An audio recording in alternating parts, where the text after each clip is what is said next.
নমস্কার। খুশির তরণী আনন্দ আশ্রম পরিচালিত দৈনিক কবিতা পাঠের আসরে আজ আমি শ্রেয়া সন্নিকই। আমার আজকের নিবেদন কবি রামকৃষ্ণ বিশ্বাসের লেখা কবিতা শূন্যস্থান।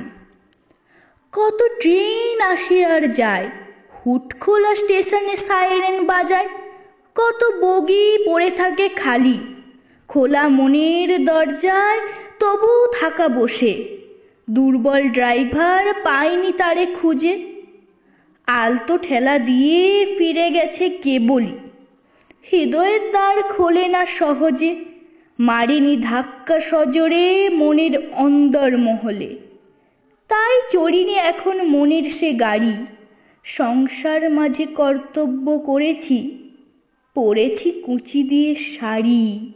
কিংবা চাহিদার নামা বলি, নিজের জন্য তাই চলেছি খুঁজে। এখনো আসেনি সেই পানশির দাড়ি, হৃদয়ের দরজায় যে ধাক্কা মারবে সৎ সাহসে। সজোরে আমায় নিয়ে যাবে কেড়ে, আমা হতে আমারে অচিন হৃদয়ের গভীরে। সে স্বপ্ন আমার শুকনো ফুলের শাখা, মৃদু দক্ষিণায় দুলে দুলে কাপা। তবুও আমি দরজা খুলে রেখেছি, সে সাহসিনী যদি ধাক্কা মারে বুঝে নেয় একবার কেবল শূন্যস্থানে আমায় খুঁজে। ধন্যবাদ।